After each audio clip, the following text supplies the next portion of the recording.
you more of the interview with the best friend of missing Cohasset woman Anna Walshe. Over the next 90 seconds or so, you're going to hear Alyssa Kirby describe the last time she saw Anna, the argument she allegedly was having with Brian, and also how she perceived their marriage. I actually was with her on Thursday night. We had our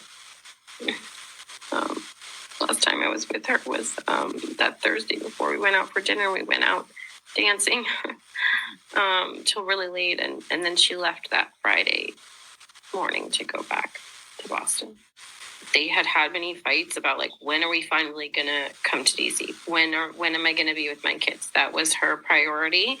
And so I know they were experiencing a lot of stress together, and I know it had been a very tense Christmas. So, I mean, a lot of that we discussed also. But really, never an indication that she feared for her life. Never an indication that, she felt unsafe even. It was just a frustration of, like, I just want to be with my kids. I just want to be back here. She always described him as her best friend, that they were very close, like love at first sight. That was always what she said, that she trusted him, that, anything he may have done wrong in the past, but it was just bad choices. She was a good person. And it's sort of like knowing that now it's jarring, it's gut wrenching, it's uncomfortable. It's not fair what happened. Just heartbreaking to hear from her friend there. Yeah, it certainly is. And again, still no sign of missing Cohasset woman Anna Walshe tonight.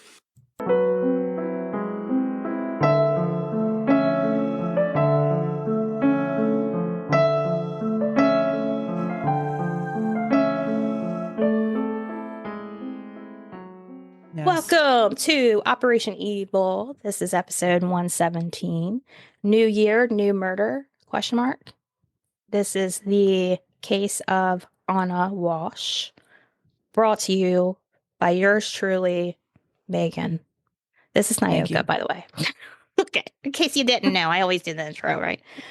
But I think just as the Christmas one, we don't have like the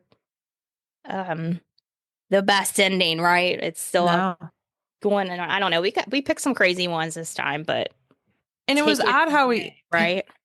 It was odd how we picked them too, because Nyoka's like, I'm gonna pick a Christmas one, and I said I'll pick a New Year's one, and then we picked one thinking we weren't really gonna get maybe an hour's worth of an episode, but it turned out that we just kept digging and digging and digging. And this one, you'll hear me say allegedly a lot, because allegedly there's a lot of things that happened. So yes, I found some goodies too. Yeah, this one was. It is crazy. I hope what you found.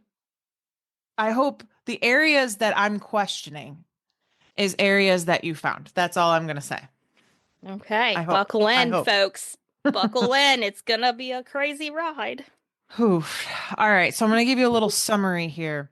The summary is Brian Walshe is accused of killing his 39-year-old wife on New Year's Day in 2023.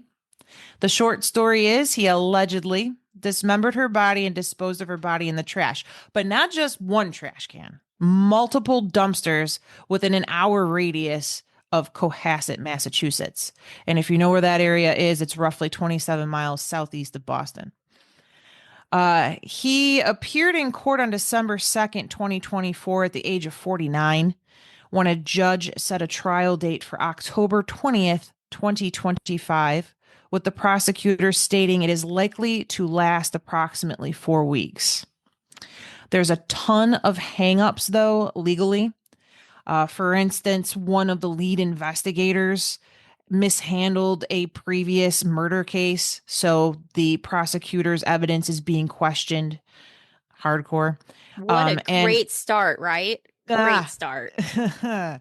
So the other thing, too, is in Nyoka's episode, we had mentioned that it was, they deemed it a homicide within 3 days in her case, and then it took 9 months to go to trial, and that's kind of similar to this.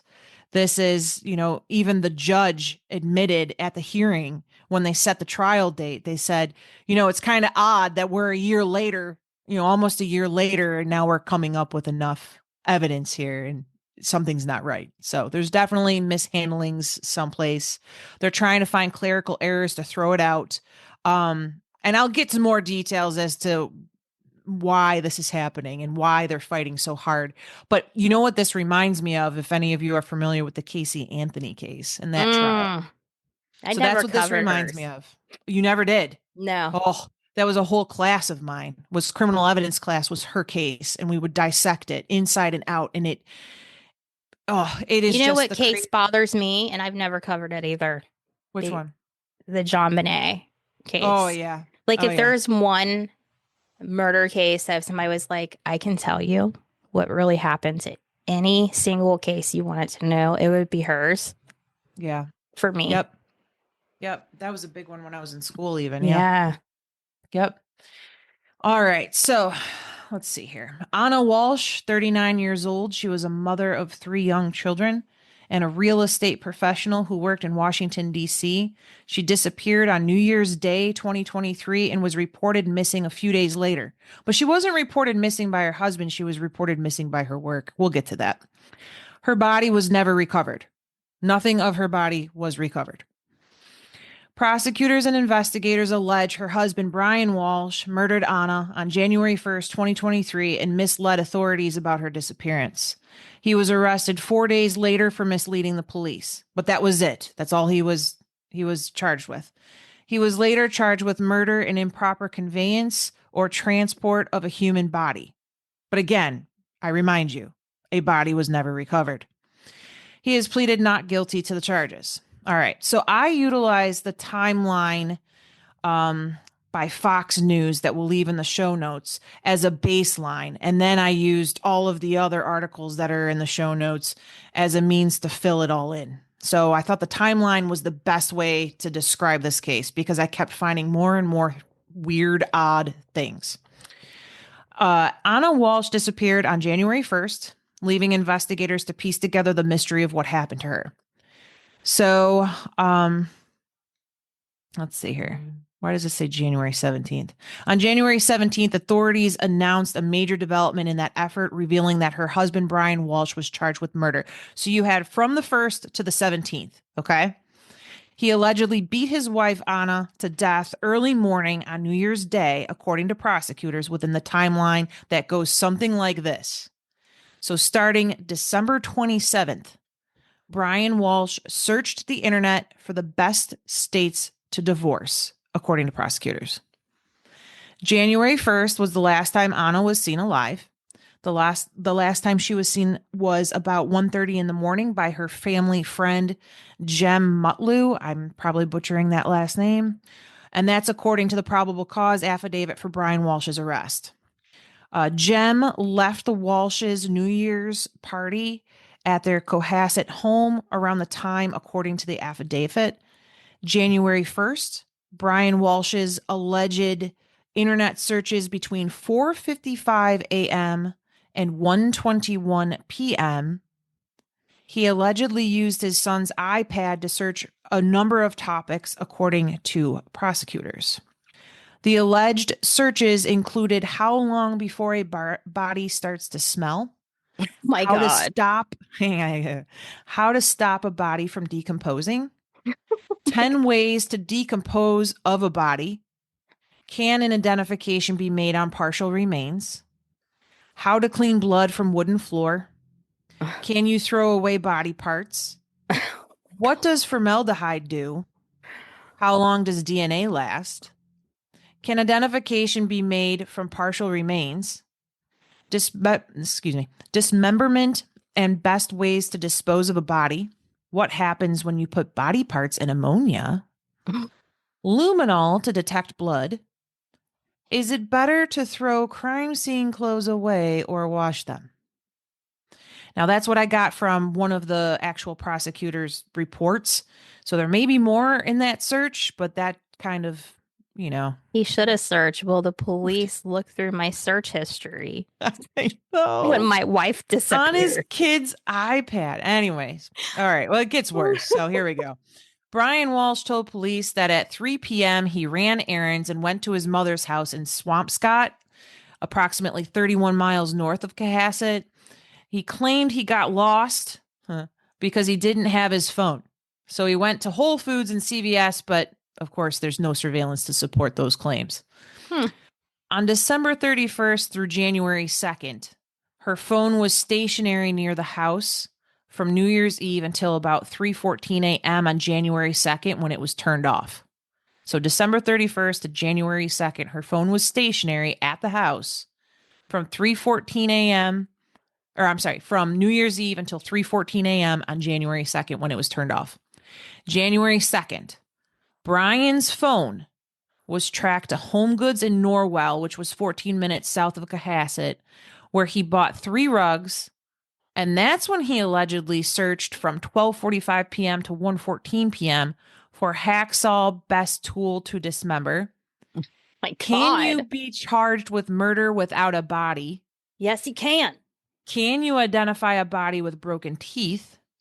He paid for $450 worth of cleaning supplies at Home Depot in Rockland to include mops, brushes, tape, tarps, Tyvek PPE, which PPE, if you don't know, means personal protective equipment, like your Tyvek booties and your Tyvek suits and things like that. A hatchet, goggles.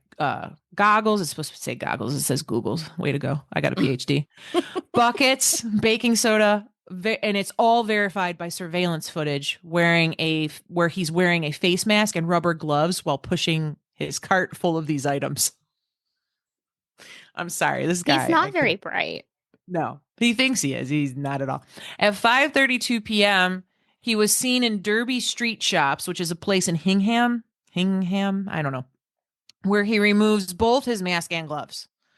On January 3rd, Brian Walshe, from 1:02 to 1:20 p.m., searched what happens to hair on a dead body. What is the rate of decomposition of a body found in a plastic bag compared to on a surface in the woods? And can baking soda make a body smell good?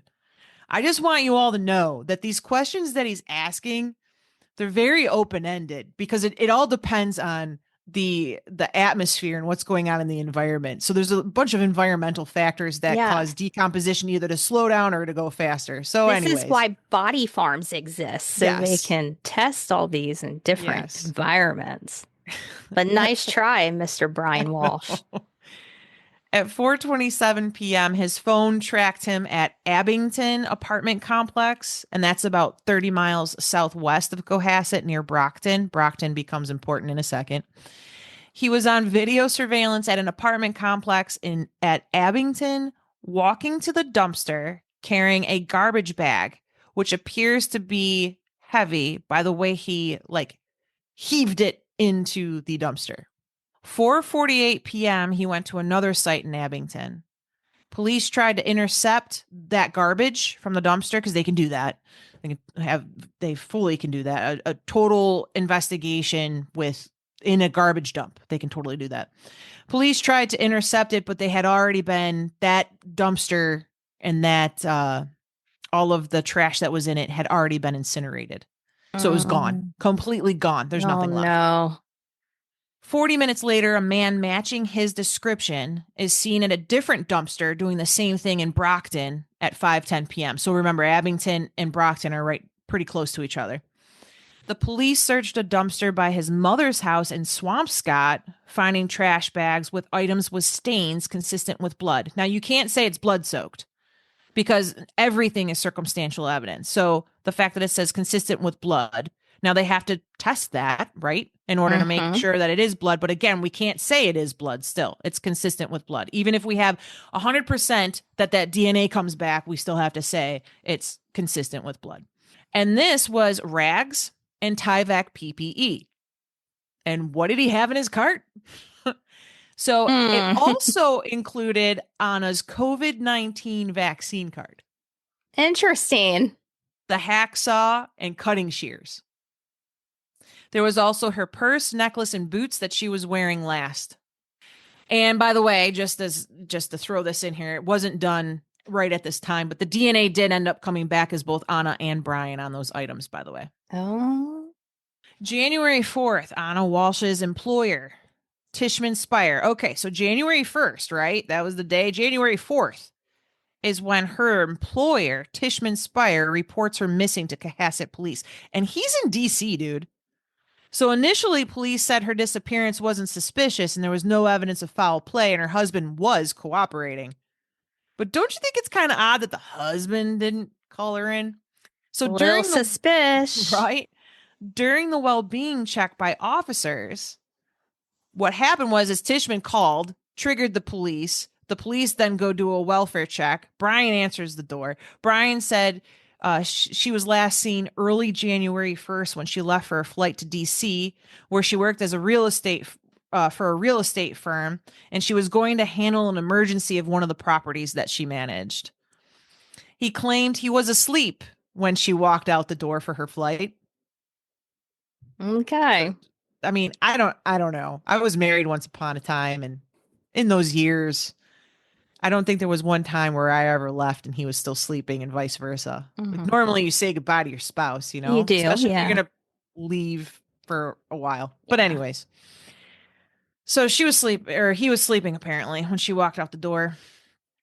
Police found no record of her leaving for a flight. So they did check Ubers. They checked all different taxi companies. Nothing was ever reported to come or go from their house in Cohasset. And also they checked the Logan airport and there was no flights with her on them at all. So no, that's allegedly not true, right? Right. All right. So, in reality on this day, what was really happening, Brian allegedly went to TJ Maxx and Home Goods where he purchased towels, bath mats, and men's clothing. At 4:15 p.m., he went to the Lowe's to buy squeegees and a trash can. January 6th and 7th, Cohasset police teamed up with outside agencies, and that's including Massachusetts State Police, to search a wooded area near the Walshe's home and several other locations on Friday and Saturday, to include the backyard and the pool of the Cohasset residents. A task force reviewed surveillance footage to verify Brian Walsh's whereabouts, which never checked out, by the way, according to the affidavit.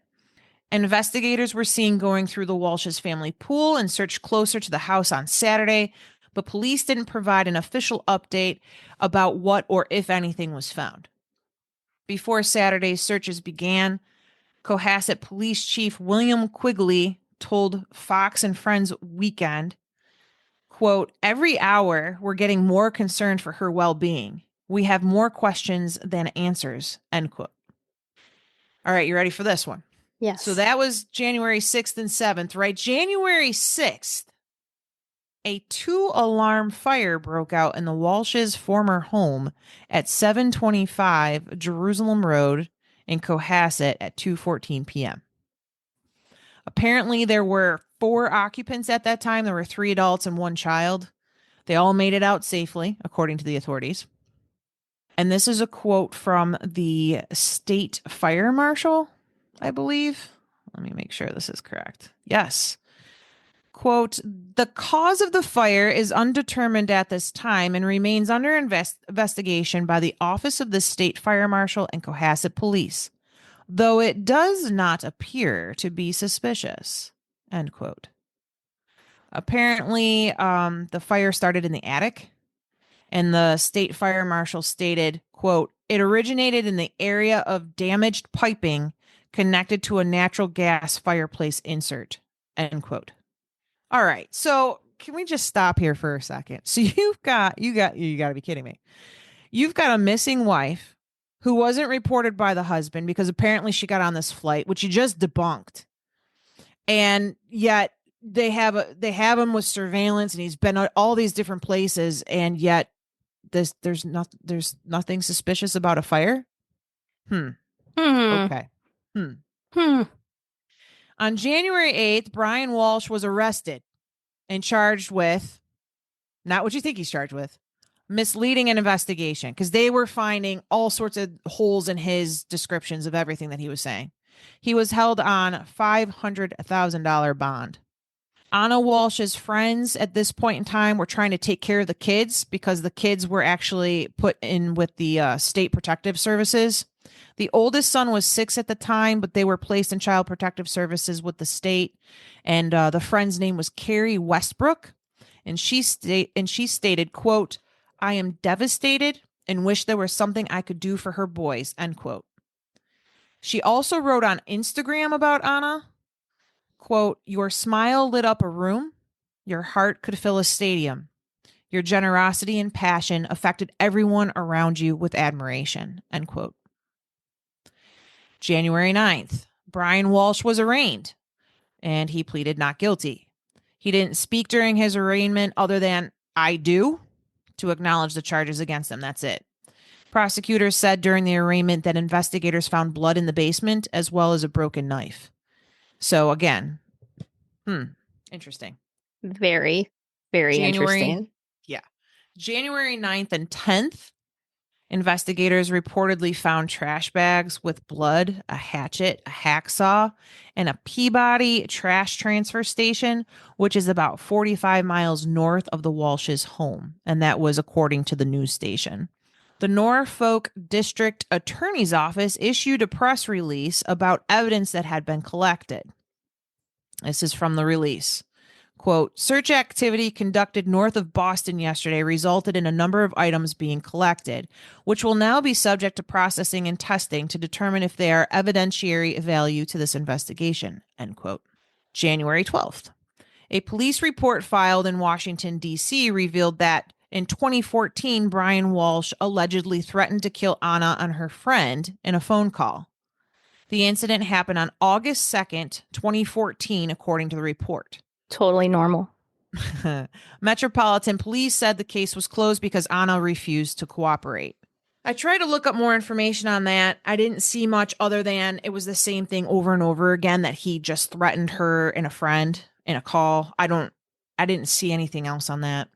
January 13th, a Cohasset police log in the days after Anna's disappearance raised questions about when she vanished, and it was reported.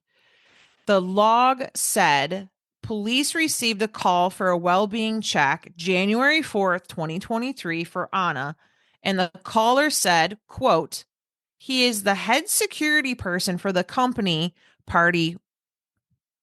That doesn't make any sense. This is a quote, though. "He is the head security person for the company party works for, Tishman Speyer," end quote. The caller noted, quote, "Company has contacted the husband. He has not filed a missing person report," end quote.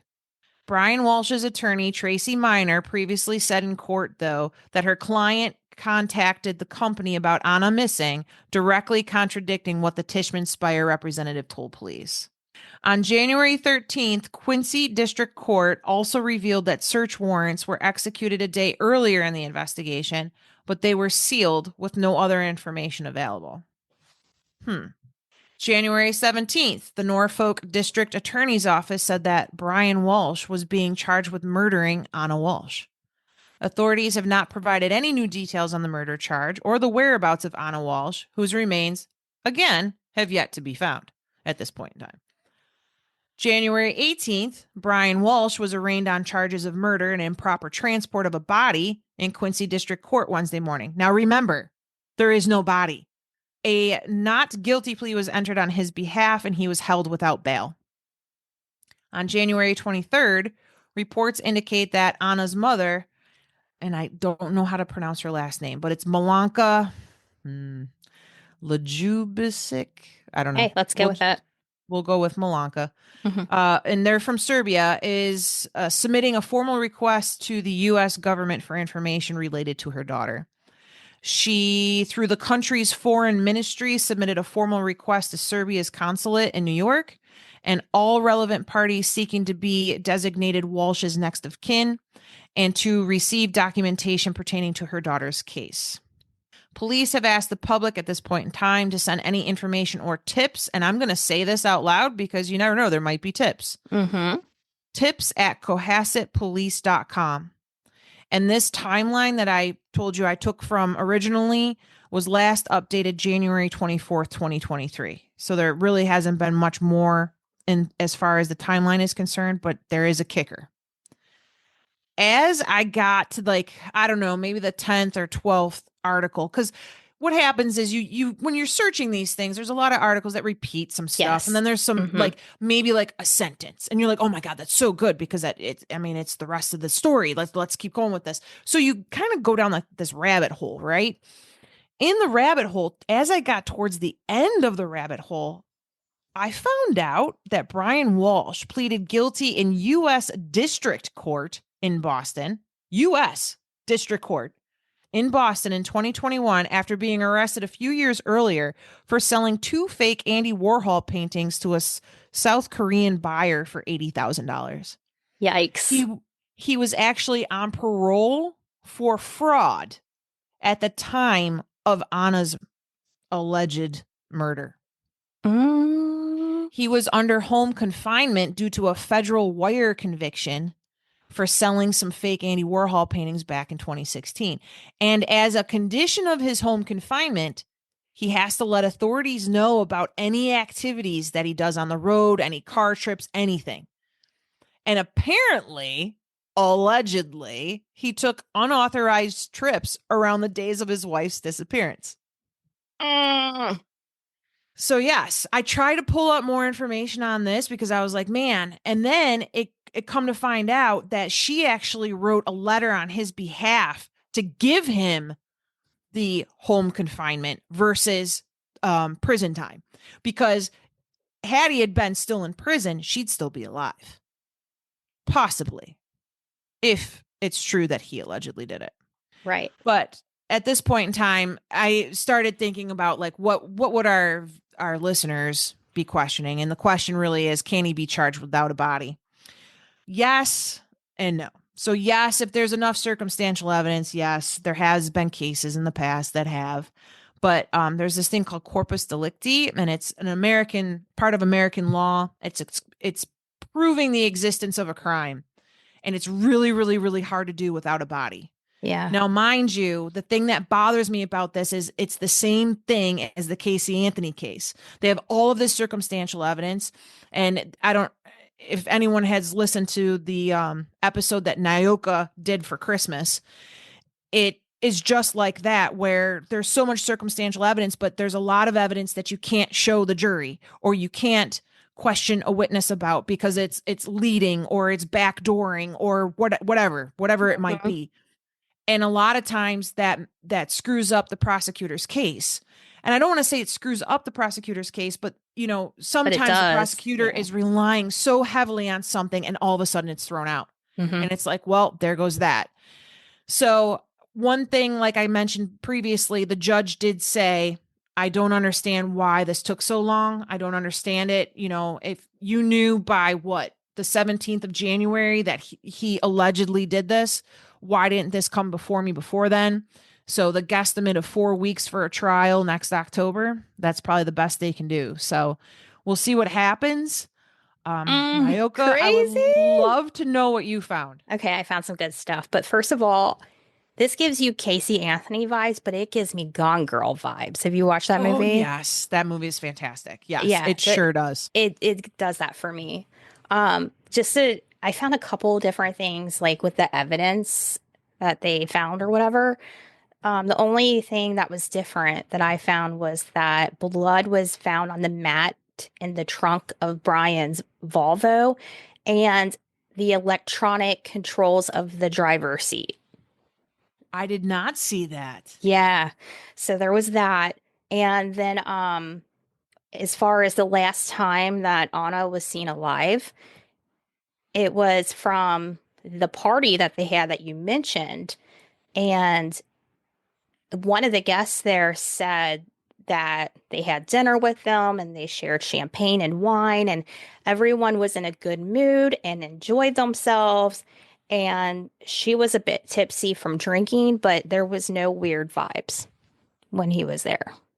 So I just want to throw that out there too. So this is what I found. Okay. Days before she disappeared, Brian hired a private detective because he suspected that she was having an affair. So he was closely watching this Instagram page of a man that he thought that his wife was having an affair with. And when he lost touch with Anna for about 24 hours around Christmas, he lost it, and he had his mother hire this private investigator to follow Anna around.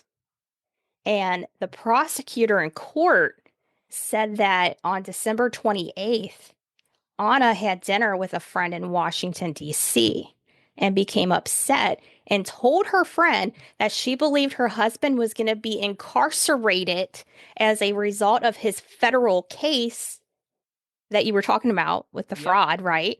Yep. And she was preparing to leave him and take the children after he was incarcerated and staying in Washington. So, according to the court records, Anna was dating another man before she disappeared, and the man told investigators they had been open about their relationship and spent the holidays together. So she probably turned off her phone. Brian couldn't reach her for a day, and then he hired the detective, and then she disappears days later. Right? And then on top of it, he was the sole beneficiary of a $2.7 million life insurance that she had taken out. Okay. Now, another thing I found was there was a ransom note. On January 7th, 6 days after she was last seen, a local police detective received a ransom note by email demanding $127,000. The email came from a Gmail account with the username Richard Walker 9984. And it said, quote, "We have the so named Anna Walshe was with us here, ... We had a deal worth $127,000, ... She messed up, ... We have her here with us, and if she doesn't pay the money, ... then she'll never be back. And we know that the police and the FBI are involved, ... Good luck finding us," end quote. The note did not give any instructions on how or when to respond to the demands. That was in an article I found. I don't know why they didn't focus on that a little bit more. But there you go. There's that. It seems like there's a lot missing out of this. There's a whole when you look at a case and like there's a timeline present, they update the timeline, but none of this was in that timeline. No.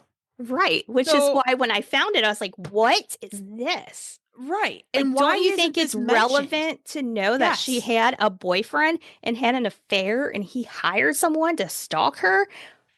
Well, days and the before? fact that I didn't even find the parole thing until I was digging around just on his name alone, which this precedes that. So what, if it's preceding it, why aren't we discussing that first then? Why don't you lead me with that and then tell me the rest of the evidence that you allegedly found, guys?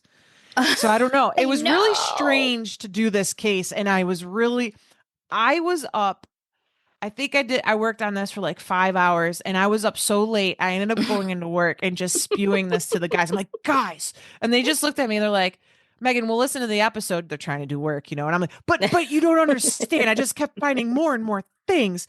But it's crazy to me. It is crazy to me the amount of shit that is against this guy. Now, not only that, but I wouldn't be surprised that he is money hungry and would go after her insurance money, because he was going after $80,000 for these Andy Warhol paintings, which landed him in U.S. District Court. So, I mean, come on, this guy is definitely greedy. Yeah, well, I got more craziness for you. But before I jump into that crazy, I was thinking, like, what happened to the kids? She had 3 kids, right? She had boys. All 3 were boys, ages 2, 4, and 6 at the time that she was, missing, disappeared, whatever. And they ended up being placed in the custody of the Department of Children and Families, the state child protection agency, and friends of Anna are trying to get custody. Even one neighbor applied to take the children out of the system and care for them herself. They don't want to see these kids split up. And people are out there willing to take them. But at this time, I don't think anyone has been successful at that yet. And I think they're still in the custody of the state. But now, one thing. So I don't know if he's like a mama's boy, but his mom is brought up a few times, right? Like he threw evidence away near his mother's house, blah, blah, blah, blah, blah. So I found this. Brian's mother is being sued. And you're like, why? What does this have anything to do with it? Well, homeowner Peter Capizzoli, the owner of the home where Brian allegedly killed and dismembered his wife, is suing Brian's mother for $400,000 because he claims that the alleged murder and police investigation damaged and psychologically impacted the property. The alleged murder caused blood and other human remains to contaminate the home. So he had to bring in a company that specializes in crime scene decontamination, which is pretty costly. And he said that the use of the chemical luminol during the investigation left stains on his walls and furniture and like everything. Okay. And he said because this murder case became so widely known, the property has been psychologically impacted, which has decreased its potential rental and sale values. And lastly, after Anna's disappearance, he was unable to rent the property or do any repairs, any renovations, anything at all. So that home has been idle and unoccupied for quite some time. So he's losing income there too. Brian's mother, Diana Walsh, denied ever living at the property and said she wasn't listed as what is basically a co-signer. Okay. She also said in her response that such damages, if sustained, were caused by acts over which she neither could control or anticipate or foresee happening. That's all I know. That's the stuff I found that you didn't find. This family is just a mess. Yeah. Poor Anna, poor kids. The kids are who suffer. I mean, mind you, she passed away. So, like, I get that. Allegedly. Mm-hmm. She's gone. Allegedly. Or she's missing or whatever. What have you. Or maybe she ran off with her boyfriend and they live in a different country and she's like gone girl in it. She could totally be. I mean, hands down, she could totally be. But I feel badly for the kids. I can't imagine her ditching her kids. No, I don't either. But I'm just trying to think of a world where she's happy and alive. Yes. Yeah. I don't know. Awful. And I don't know if you saw like the pictures and things and all the articles and stuff where he's just like smirking. He's smirking as he's walking out the door. Now, mind you, I get that the camera picks up on you at your most inopportune times. But man, does that man have a smirk all the time. He just, I don't know. I'm disgusted. I don't know. What do you guys think? Do you guys think that he did it? Do you think that she's gone? Do you think that she's alive still and just doing her own thing somewhere? Like, we would love to know what you think because this is crazy. And do you think there's enough circumstantial evidence to convict them? I mean, they have some pretty good evidence. It seems. But it's tricky because, I mean, you can't try somebody multiple times for the same thing. So they want to build this case so strong. And when you don't have a body, is it possible? Yeah. But I mean, you're really taking a chance on that. I don't know. Oh, yeah. I don't know. It's not like it's like, okay, we believe you. I don't know. And then if they do declare her dead, he's going to be $2.7 million richer. So I don't know. This is like a movie. It is. I mean, it totally could be. And the facts beforehand and the facts after the fact are just so odd. Anyways, this was one that literally had my head spinning. And I told everybody at work. Well, I thought you would enjoy the mother being sued over the property. I found that very interesting and entertaining. I wonder what's going to happen with that case. I don't know. We'll have to stay tuned on that one. I don't know, but I guess that does it for this episode. We hope that you enjoyed it. Again, if you're interested in having more Operation Evil episodes, click on the link in the show notes. You can become a Patreon member and binge away on 30 some episodes. We put one out every month. And until next time, well, oh, you know what? I don't know what date this releases, but we'll talk to you next year. I think we Yeah, could say next that. year. Yeah. Yeah. So goodbye. Goodbye.